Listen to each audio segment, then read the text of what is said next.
Հոկտեմբերի 21-ին նորին Սուրբ Օծություն Տեր Գարեգին II ծայրագույն պատրիարք և ամենայն հայոց կաթողիկոսի հայրապետական տնօրինությամբ կարգալույծ է հռչակվել Տեր Արամ Քահանա Ասատրյանը։ Նա չի ընդունում մայրաթոռի որոշումը և շարունակում է եկեղեցական ծեսեր իրականացնել Հովանավանքում։ Կարգալույծ քահանայի դռան պատարագ մատուցելով պղծված է համարվում վանքը, թե չէ Տեր Տարոն քահանա Հունանյանը խուսափում է պատասխանել, բայց նրա համար էլ ընդունելի չէ Ստեփան Ասատրյանի կարգալուծության փաստը։ Ով է որոշել Տեր Արամ քահանայի կարգալուծության հարցը, կարգապահական հանձնախումբը հարց է բարձրացնում Տեր Տարոնը և ապա շարունակում։ Հարց է ծագում, կարգապահական հանձնախումբը իրավական մարմին է, թե խորհրդատվական։ Եթե խորհրդատվական է, ապա ինչպես կարող է որոշել։ Իսկ եթե իրավական է, ապա ով է այն հիմնադրել եւ ինչ իրավական հիմքով։ Ուրեմն որևէ իրավական մարմին պիտի հաստատված լինի ազգային եկեղեցական ժողովի կողմից։ Բայց ազգային եկեղեցական ժողով վերջին անգամ գումարվել է 25 տարի առաջ, որի ժամանակ նման հանձնախումբ չի ձևավորվել իրավական, որը որ ուժ ունենա կարգալույծ հռչակել։ Տեր Տարոնի համոզմամբ խորհրդատվական մարմինը ընդամենը միջոց է խորհուրդ տալու համար կաթողիկոսին, գործիք է նրա ձեռքին։ Վերջին շրջանի իրադարձությունները կասկած են առաջացնում նրա համար։ Հատկապես վերջին ժամանակների զարգացումները մեզ ուրեմն կասկածի տեղ են տալիս այդ հանձնախմբի անդամների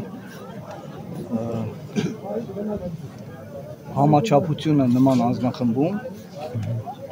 շատ չպարտված դեռ հարցեր կան, բոլորդ էլ համացանցում եք, տեսնում եք ինչ է կատարում, ինչ լուրեր են տարածվում։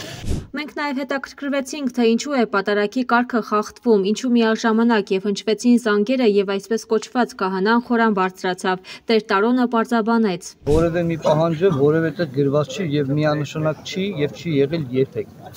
Ես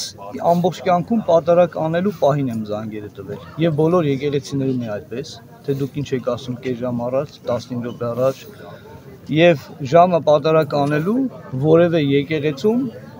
իր ժամը կա կամ ոնց որ որոշվում է, ով է ասել, որ պատարագը պիտի ժամը 10-ին լինի կամ 11-ին։ Պատարագի կարգը խախտել է արդարացնելու համար Տեր Տարոնը համեմատականներ է անցկացնում այս իրադարձության եւ կորոնավիրուսի ժամանակաշրջանի հետ, երկուսն էլ որակելով արտակարգ։ Մենք 9:30 ժամը 8-ին էլ ենք պատարագ արել, երբ որ կորոնավիրուսի ժամանակ էր։ Աստծո համար արտակարգ իրավիճակ էր այդ ժամանակ։ Ինչու իմ արտակարգ իրավիճակ չի։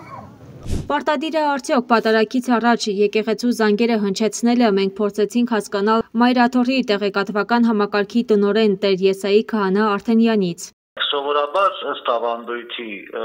մոտ 10-15 րոպե առաջ եկեղեցու զանգերը ողանջում են, որպես բան հրավեր մարդկանց, որ ոնց կարծեք թե հրավիրում են մարդկանց մասնակցելու Սուրբ Պատարագի։ Բայց դա ոնց որ դավանաբանական հարց չի, էլի, նայած տարբեր եկեղեցում տարբեր ավանդույթներ կան։ Կարող է որ չեն տալիս նախապես զանգերը, տալիս են հենց պատարագը անմիջապես սկսելուց հետո են հնչում զանգերը։ Այդ միանշանակ չի, էլի այդ հարցը։ Տեր Եսայից մենք նաև հարցրեցինք, թե ովքեր կարող է մտնել ավանդատուն, արդյոք ավանդատուն մտնելը ինչպես խորան բարձրանալը խստիվ արգելված է։ Սովորաբար ավանդատունը եկեղեցու սպասավորների համար է նախատեսված։ Իսկ աշխարհիկ մարդիկ կարող են մտնել կնունքի ժամանակ, հարսանիքի ժամանակ։ Դե հնարավոր է, այո, եթե մկրտություն են անում,